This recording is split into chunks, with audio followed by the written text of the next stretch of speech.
Welcome to Save As Ability, a podcast to educate and inform you about disability employment issues.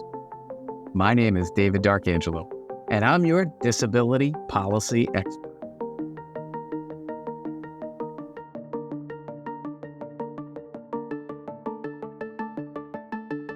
Hey everybody, welcome back to another episode of Save As Ability. We keep getting a great response, so if you can help us by liking, subscribing, sharing definitely helps. That probably helps our audience grow more than anything else. We'd appreciate it to keep great content flowing for you. So today we're talking a little bit about something that we're all probably using on some level, and that's AI, artificial intelligence, or .ai, however you want to put it. We're talking about how that impacts people with disabilities. And what we've discovered, there's been a number of papers that I've read and talked to a number of people in computing and artificial intelligence, and they've confirmed that unfortunately there seems to be a bias developing among many of the larger language models. And we're going to talk about that today on Save As Ability. So we'll get right into it. So really, AI or .ai, artificial intelligence, is software, right? It's a program. These large language models are built. And what do? They go and they look at data and they scrub all that data and then they come back. So it's like Google on steroids, right? Where now people are actually, Google's on the decline and AI is going up where people go to get their information, right? So it is important because if disability is not represented appropriately or well or fairly, well, then we need to address that. So what it indicates is that there is a bias, unfortunately, when it comes to disability. And generally what it's related to is insufficient or misrepresentative training data. Well, what is that? So, back in the day, they used to say garbage in, garbage out, right? Information in, information out.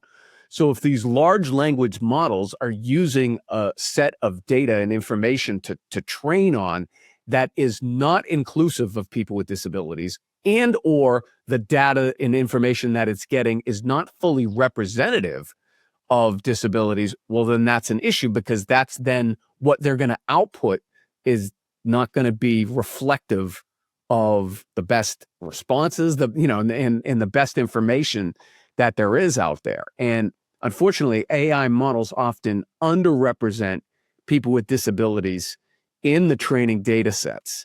And what this does is it leads to exclusion. All right. And don't believe me, but there's been a lot of reports written on this, and they're having seminars about it. The one I was looking up is the Association for Computational Logistics had a trustworthy natural language model symposium, and one of the papers that was delivered there addressed this. So, the computer programmers who are working with these models know that there's a little bit of an issue, and they're trying to be able to address that. Okay. They understand that there's systematic negative bias towards too much disability-related text. And I think part of that is because these models are trying to be appropriate, right? Like they're built in with, they want to make sure that they're not being hyperbolic, right? But maybe they're overcompensating in ways when it comes to talk about the outcomes and the realities of disability. All right. Penn State research did a very interesting study, and where they talked about learned disability bias into performance outcomes. All right. And that basically talked about what we've just said, that disability data is missing or misclassified, and the outputs end up being then biased or not really representative of the community. So there's like design decisions here. And well, wait a minute, we don't want to misrepresent people with disabilities, so we'll intentionally design that out because we don't want to do that. Well, then you're underrepresented, and that's a little bit of an issue.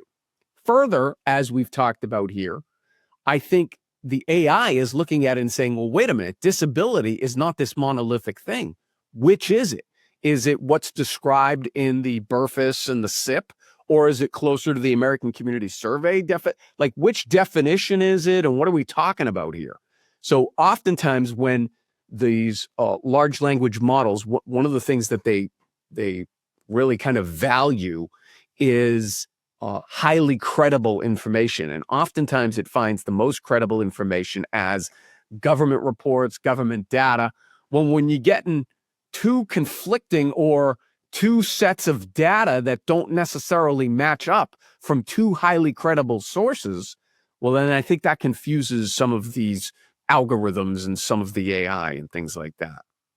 So further, you look at like private industry, for example, like many of the algorithms that are put in place to screen applicants in hiring situations.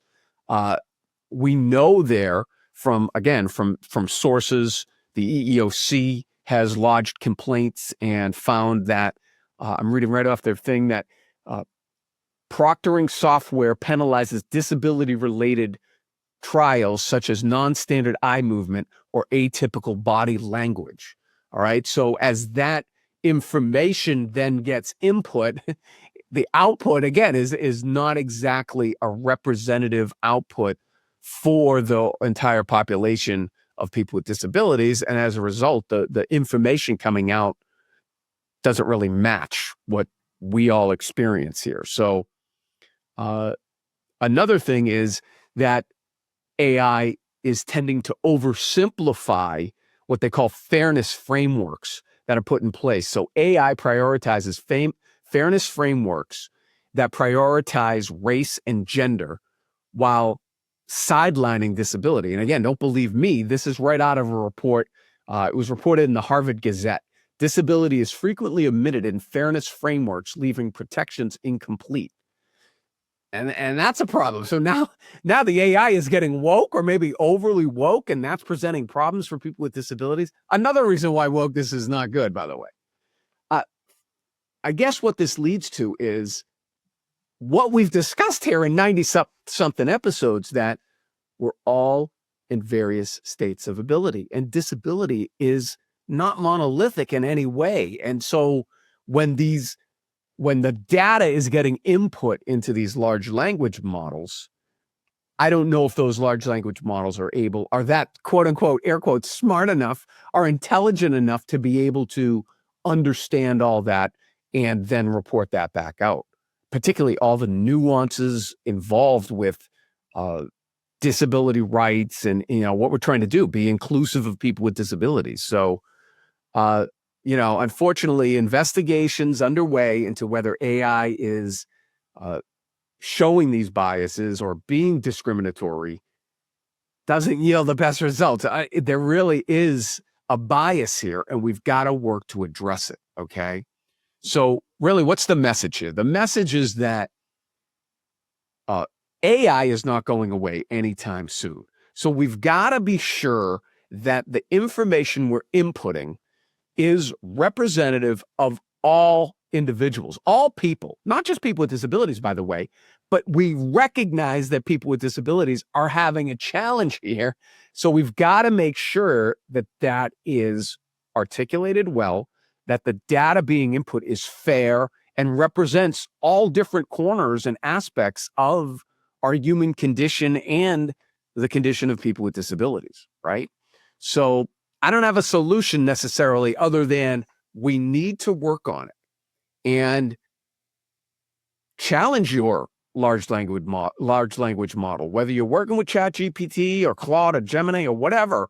Start asking it, start sending it that information. If you have information, upload information, right? I've personally started on ChatGPT a disability GPT that I'm trying to get quality information in. So again, this is a challenge because AI is not going away. We're only going to start using it more and more. We want to make sure that it's not biased and not discriminating, and that it's, appropriately considering people with disabilities fairly. That's what we want. That's what we're about here at Save Visibility.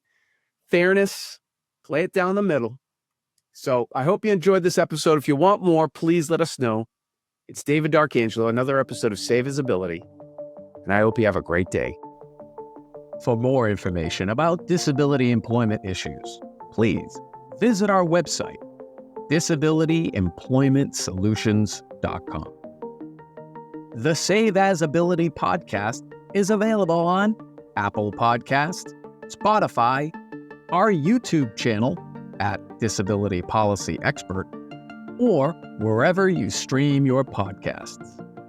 Subscribe, stream, rate, and review our shows.